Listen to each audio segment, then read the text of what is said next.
कई females egg quality को बढ़ाने के लिए सप्लीमेंट्स लेती हैं।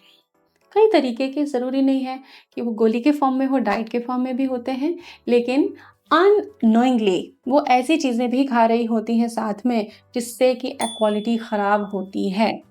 तो आज का वीडियो एक बहुत ही ज़ोरदार अवेयरनेस वीडियो है आप सभी फीमेल्स के लिए, मेल्स के लिए भी जो टीटीसी जर्नी में हैं, सफल होना चाहते हैं, आईवीएफ भी सफल कराना चाहते हैं और एग क्वालिटी से जूझ रहे हैं, स्पर्म क्वालिटी से जूझ रहे हैं, तो कुछ ऐसे फूड जो अनजाने में आपकी डाइट में हैं और आपकी सेहत को बिगाड़े जा रहे हैं, आपको अच्छे रिजल्ट नहीं दे रहे।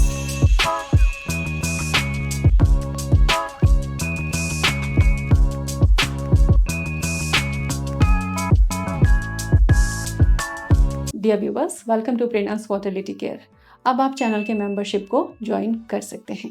क्लिनिकल रिसर्चेस कहती हैं कि ऑक्सीडेटिव स्ट्रेस, इंसुलिन रेजिस्टेंस और इन्फ्लेमेशन ये ओवरीज के काम करने की क्षमता को कम कर देते हैं। ओवरीज अगर अच्छे से काम नहीं करती तो हार्मोन प्रोडक्शन और एग बनने की प्रक्रिया धीमी होती है, जिससे कि आप कंसीव नहीं कर पाती क्योंकि एग क्वालिटी अच्छी नहीं बनती है। ऐसे में कौन सी ऐसी चीज़ें अनजाने में आपकी डाइट में हैं जिसको कि एलिमिनेट करना होगा, ये वीडियो देखें और अपनी डाइट को एक्सप्लोर करें। और अगर आपकी डाइट में वो चीज़ें हैं तो उनको जल्दी से रिप्लेस कर दीजिए हेल्दी ऑप्शन के साथ। और हाँ, आप चाहें तो अपने व्यूज़ इस वीडियो के रिगार्ड में कमेंट सेक्शन में लिख सकते हैं कि आपने कौन सी हैबिट्स को छोड़ा है। देखिए, अक्सर हम नहीं जानते लेकिन हम ट्रांस फैट खा रहे होते हैं। ट्रांस फैट आता कहाँ से है?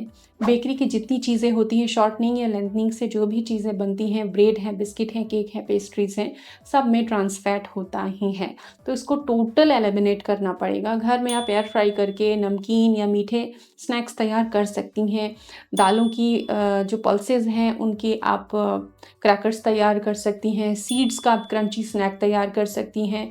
ड्राई फ्रूट्स का स्नैक्स तैयार कर सकती हैं। इसी तरह से खजूर की मिठाइयाँ घर में तैयार कर सकती हैं आप, लेकिन आप ट्रांस फैट वाली चीज़ों से बचें। आप जो सॉसेज यूज़ करते हैं, जो मेयोनीज़ यूज़ करते हैं, उनमें भर भर के ट्रांस फैट है।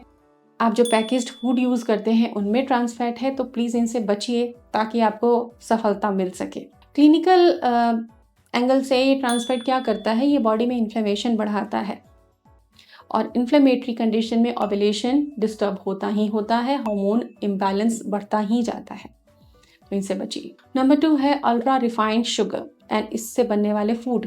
अब वो कौन से हैं मैं डिटेल में आपको बताती हूँ। मिठाइयाँ जो दुकानों से हम लाते हैं, पैकेज जो जूसेस लेते हैं आप, पेस्ट्रीज आप खाते हैं, या शुगरी ड्रिंक्स आप लेते हैं, चाहे वो घर का ही क्यों ना हो, शुगरी ड्रिंक्स घर में भी बनती हैं। तो इन चीज़ों से जो आप शक्कर लेते हैं ये इंसुलिन रेजिस्टेंस का कारण बनते हैं, वेट को डिस्टर्ब करते हैं, ब्लड शुगर को स्पाइक देते हैं, और ये स्पाइक जो होता है ना, ये हार्मोन बैलेंस के लिए बहुत ही हार्मफुल है, डेंजरस कहें। ये पीसीओएस की टेंडेंसी को वर्सन करता है, जिससे कि एग्स मैच्योर नहीं हो पाते हैं। तो इन चीज़ों को आप अवॉइड करें। हेल्दी ऑप्शन है आपके पास, छाछ है, कैरी पन्ना है, सत्तू का ड्रिंक है, इन चीज़ों का आप ले लीजिए। एप्पल ओट्स की स्मूदी आप ले सकते हैं। इलायची, किशमिश भिगो कर रखा हुआ दूध पकाकर आप ले सकते हैं। खजूर वाला दूध आप ले सकते हैं। अपनी कंडीशन के अकॉर्डिंग चूज़ कर सकते हैं कोई भी चीज़। तीसरी जो चीज़ है अनअवेयरली अगर आप यूज़ करते हो, चिकन या नॉनवेज के जो प्रोसेस्ड प्रोडक्ट्स हैं, जैसे कि फ्रोज़न आइटम्स आप लाते हैं स्नैक्स के तौर पे, और चिकन के जो भी प्रोसेस्ड आइटम्स आप लेते हैं या रेड मीट लेते हैं, इनको आप अवॉइड करें, क्योंकि प्रोसेस्ड मीट के अंदर प्रिजर्वेटिव्स और नाइट्रेट्स होते हैं, और ये दोनों ही तत्व ऑक्सीडेटिव स्ट्रेस और इन्फ्लेमेशन को बढ़ा देते हैं। तो ये आपके लिए बड़े ही हार्मफुल होंगे। आप फ्रेश चिकन यूज़ कीजिए, फ्रेश एग्स यूज़ कीजिए, लेकिन फ्रोज़न या प्रोसेस्ड को टोटल अवॉइड कीजिए। और रेड मीट तो आपको नहीं खाना है टीटीसी जर्नी में। अगर आप अल्कोहल लेती हैं इन एनी फॉर्म, माइल्ड और हार्ड, दोनों ही कंडीशन में ये आपके लिवर मेटाबॉलिज्म को डिस्टर्ब करके हार्मोन्स को बिगाड़ता है और इससे एस्ट्रोजन प्रोजेस्टेरोन गड़बड़ होता है। देन अल्कोहल को आप छोड़ें अगर आप कंसीव करना चाहती हैं। ये पुरुष और महिला दोनों के लिए है। इससे आपका एएमएच बहुत बुरी तरह खराब होता है, इसलिए अल्कोहल से और किसी तरह के एडिक्शन से आपको बचना ही होगा। पांचवा जो हार्मफुल फूड है, प्लास्टिक एक्सपोज फूड। आप प्लास्टिक कंटेनर में खाना रखते हैं, उसे गर्म करते हैं, तो उसमें होता है बीपीए नाम का केमिकल सब्सटेंस, और इंटरनेट पे बहुत से ऐसी चीज़ें हैं कि हाई टेम्परेचर पे आता है, नॉर्मल पे नहीं आता। जी नहीं आता है। आप अगर प्लास्टिक का यूज़ करेंगे तो खाने और प्लास्टिक में केमिकल एक्सचेंज होगा टेम्परेचर डिफरेंस पर।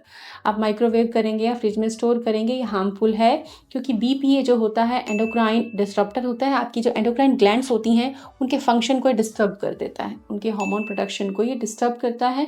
तो प्लास्टिक से बच सकते हैं, ये बहुत आसान है। कांच और स्टील यूज़ कर सकते हैं हम। ये बहुत छोटी सी चीज़ है टीटीसी जर्नी में, इतनी चीज़ तो हम रिप्लेस कर ही सकते हैं, तो इसे कर दीजिए। छठी जो चीज़ है घर घर में मिल जाएगी, आपके घर में भी मिल जाएगी, कमेंट में ज़रा बता दीजिए। Highly processed refined oil. Refined oil के नाम से तेल अगर है, खाया है घर में, तो वो फर्टिलिटी के लिए नहीं बना है। रिफाइंड ऑयल्स आपके लिवर के लिए हेल्दी नहीं होते हैं। जनरली इनमें पाम ऑयल मिक्स्ड होता है, रिफाइंड होते हैं, न्यूट्रिशन भी इनमें कम होता है। तो कच्ची कहानी और कोल्ड प्रेस मेथड से बने हुए तेल का इस्तेमाल करें।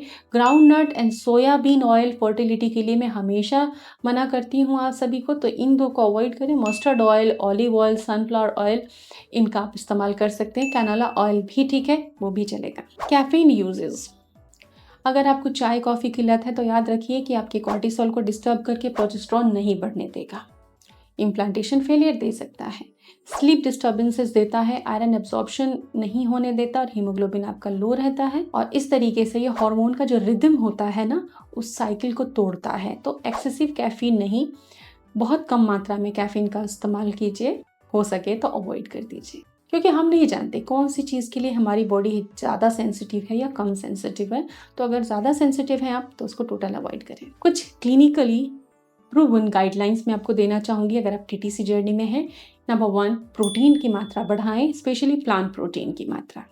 दूसरी चीज़ है हाइड्रेशन अच्छा रखें। तीसरी चीज़ है शरीर की ज़रूरत के मुताबिक टेस्ट कराकर सप्लीमेंट्स का इस्तेमाल कीजिए। चौथी चीज़ है कि घर के बाहर की चीज़ें जो बाहर से बन के आती हैं उनसे आप बचिए, वो आपके लिए डेंजरस ही हैं लगभग। एग क्वालिटी डिस्टर्बेंस क्रिएट करते हैं और एग क्वालिटी एक 90 डे साइकिल होता है। 3 महीने का वक्त लगता है बॉडी को रिदम में आने में और एग की क्वालिटी इंप्रूव करने में। Help your body and get the result. Thanks for watching.